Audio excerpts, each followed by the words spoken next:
पंतप्रधान आवास योजनेतील लाभार्थ्यांना घरकुलाच्या चाव्यांचे वाटप केंद्रीय मंत्री शिवराज चौहान आणि मुख्यमंत्री देवेंद्र फडणवीस यांच्या हस्ते आज साताऱ्यामध्ये पार पडले. ग्रामविकास विभागाच्या माध्यमातून घेण्यात आलेल्या या कार्यक्रमानंतर ग्रामविकास मंत्री जयकुमार गोरे यांनी पत्रकारांशी संवाद साधला. त्यावेळी साताऱ्याचे पालकमंत्री शंभूराज देसाई यांच्या सत्काराबद्दल विचारणा केली असता पालकमंत्री शंभूराज देसाई आणि आम्ही दोघे मंत्रिमंडळामध्ये काम करतो. आमचे पक्ष वेगळे असल्याने आम्ही आमचा पक्ष वाढवण्यासाठी प्रयत्न करत असतो. त्याच पद्धतीने सातारा जिल्हा परिषदेमध्ये भाजपचा अध्यक्ष व्हावा हा आमचा प्रामाणिक प्रयत्न होता. या सगळ्या प्रयत्नांमध्ये शंभूराज देसाई यांचे मन दुखवलं गेलं असेल, परंतु या गोष्टी कायमस्वरूपी नसतात. आजच्या कार्यक्रमासाठी मी त्यांना स्वतः फोन केला होता आणि त्यांनी पालकमंत्री म्हणून त्यांची उपस्थिती दाखवली. अशा शब्दांमध्ये जयकुमार गोरे यांनी शंभूराज देसाईंवर स्तुतिसुमने उधळली. त्याचबरोबर आमदार महेश शिंदे आणि शंभूराज देसाई यांच्यातील दुराव्याबद्दल छेडले असता राजकारणामध्ये कोणी कोणाचे कायमचे वैरी नसतात. राजकारण हे तात्पुरतं असतं. ज्या गोष्टी घडायच्या होत्या त्या घडून गेल्या आहेत. त्यामुळे सर्वजण एकत्र येतील अशी आशा व्यक्त करतो असेही ते म्हणाले. दरम्यान पंतप्रधान नरेंद्र मोदी यांनी केलेल्या आव्हानाबद्दल काँग्रेसकडून टीका केली जात असताना ग्रामविकास मंत्री जयकुमार गोरे यांनी काँग्रेसवर निशाणा साधला. राजकारणापेक्षा देशहिताला सर्वांनी प्राधान्य दिले पाहिजे.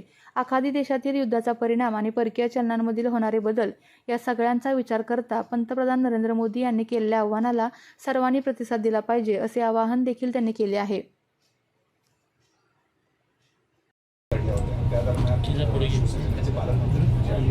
शंभूराज देसाई आणि तुमच्यामध्ये कुठेतरी एक हरकत आली होती, एक तणाव निर्माण झाला होता. आज व्यासपीठावर ते होते आणि महत्त्वाचं म्हणजे त्यांचा जो सत्कार होता तो प्रधान सचिव करणार होते, मात्र तुम्ही स्वतः पुढे जाऊन त्यांचा सत्कार केला, त्यांना निमंत्रण दिलंय.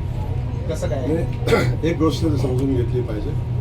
आदरणीय शंभूराजे त्यांच्या पक्षाचं काम करतात, मी माझ्या भारतीय जनता पक्षाचं काम करतो. मी पहिल्या दिवसापासून माझी भूमिका होती की भारतीय जनता पक्षाचे सगळ्यात जास्तीचे जिल्हा परिषद सदस्य आहेत.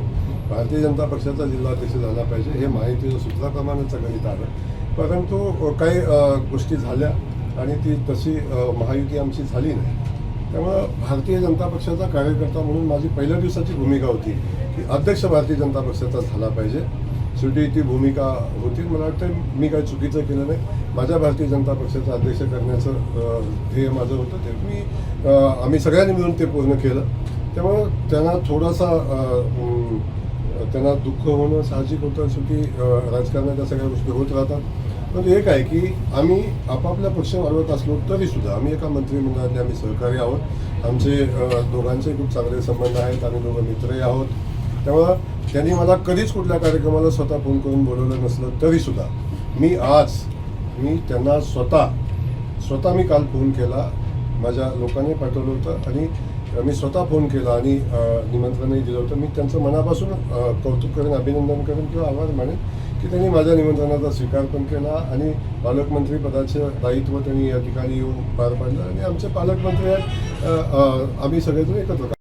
मात्र मुख्यमंत्री जेव्हा उतरले तेव्हा जो प्रोटोकॉल पाहायला मिळाला, फक्त 6 मंत्र्यांच्या पाठीमागे 7 गाड्या गेल्या.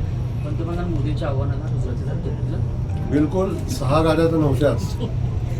आमच्या मुख्यमंत्री मोदयांची सक्त ताकीद होती की जेवढे मंत्री असतील ते एका गाडीत बसतील आणि आलेले मंत्री एका गाडीत बसतील. 2 गाड्याच्या वर प्रायव्हेट गाड्या ताब्यात नसतील. मुख्यमंत्री मोदयांची सूचना होती.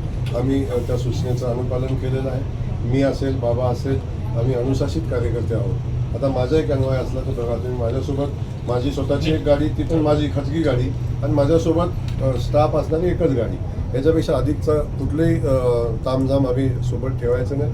जोपर्यंत देश सुस्थितीत येत नाही, देशाच्या पुढचे प्रश्न संपत नाही, तोपर्यंत आपल्याला आपलं वर्तन हे देशहिताचं असलं पाहिजे. थँक्यू. महेश शिंदे आणि शंभूराज देसाई यांच्याची काय फारकत झाली आहे, ती कुठं मिटवण्यासाठी त्यासाठी सुद्धा प्रयत्न करतो. राजकारणातलं कुठलंही गोष्ट असते ती काय तात्पुरती असते, ती चिरकाल नसते. त्यामुळे एकमेकाला दुखावणं, एकमेकाच्या मनाच्या विरोधात काही गोष्टी होणं हे राजकारणात सातत्यानं होत असतं. परंतु एक गोष्ट आहे की एकदा त्या गोष्टी घडून गेल्यानंतर हे काय बांधभावाचं वगैरे नसतं की ते आयुष्यभर टिकवायचं असतं. त्यामुळं आता त्या परिस्थितीनं आपण पुढं गेलेलो आहे. आता जिल्हाध्यक्षाची निवड झालेली आहे. आता त्याच्या पुढे आपण गेलेलो आहोत. त्यामुळे सगळेजण एकत्र येतील आणि जसं पूर्वी काम करत होतो एकत्र येऊन तसंच आम्ही काम करू. त्याबद्दल कुठली शंका नाही. शेवटी थोडासा वेळ लागतो, लागेल. पण आज उपस्थिती या कार्यक्रमाला नाही, बिलकुल सगळ्याच आमदारांची उपस्थिती होती. फक्त मकरंद आबा आले नाहीत म्हणजे त्यांच्याकडे कार्यक्रम तिकडे चालू आहे म्हणून आले नाही, तर ते या ठिकाणी आले असते. त्यामुळे आम्ही सगळे माहिती होऊन आम्ही करत आहोत. मकरंद आबाने आज पत्रिकेत तुमचं नाव घेतलेलं नाही. खरं सहकार्याचा काढणं बरोबर आहे, पण सातारा जिल्ह्याचे मंत्री म्हणून बाकीच्यांची घेतली, तुमचं नाव घेतलेलं नाही. एक समजून घ्या, आबा माझे चांगले मित्र आहेत. आमचे जवळजवळ 20 वर्षाचे आमचे संबंध आहेत. आता जो कार्यक्रम आबांनी घेतलेला आहे तो किसनगीर सहकारी साखर कारखान्याचा आहे. ते कारखान्याचे डायरेक्टर संचालक आहेत. मी त्याचा सभासद पण नाही आहे किंवा त्या कारखान्याशी माझा दूरपर्यंत काही संबंध नाही आहे. त्यामुळे त्या कार्यक्रमाला मी अपेक्षितच नाही. आणि शेवटी चेअरमन म्हणून काम करत असताना कोणाला कार्यक्रमाला बोलवावं हा त्यांचा अधिकार आहे. कदाचित मी माझ्या मानखटामध्ये एखादा कार्यक्रम घेतला तर त्यांना बोलवतो तसं नाही आहे.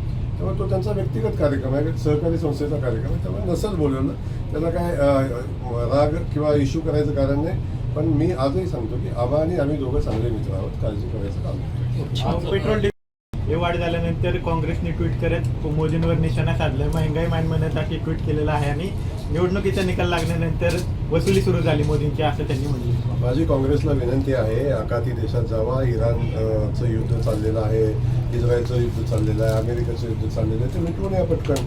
आणि ते मिटलं तरी तर तेला ते वाढणार नाहीत.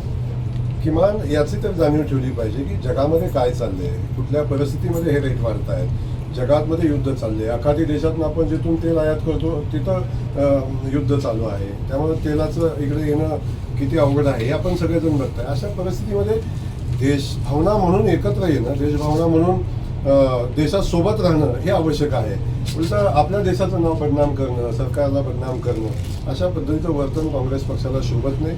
अशा पद्धतीचं आंदोलन करू नये. आज आपण बघितलं कोरोनाच्या कालखंडामध्ये सुद्धा आपण तेव्हाच टीका करायचं काम केलं. देश बंद होता, जग बंद होतं तेव्हा देशही बंद होता ना.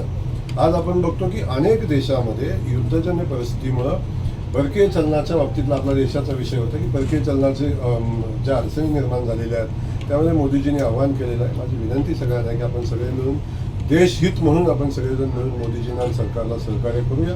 अशा पद्धतीची भावना या निमित्तानं व्यक्त करतो. काँग्रेसला देवानं परमेश्वरानं त्यांना सुबुद्धी द्यावी अशा पद्धतीची या निमित्तानं भावना व्यक्त करतो. आज केंद्रीय मंत्री होते. आपल्या तालुक्यातील जिल्ह्यातील बातम्या सर्वप्रथम पाहण्यासाठी आजच सातारा न्यूजला YouTube चॅनलवर सबस्क्राईब करा, लाईक करा, शेअर करा आणि बेल आयकॉन प्रेस करायला विसरू नका.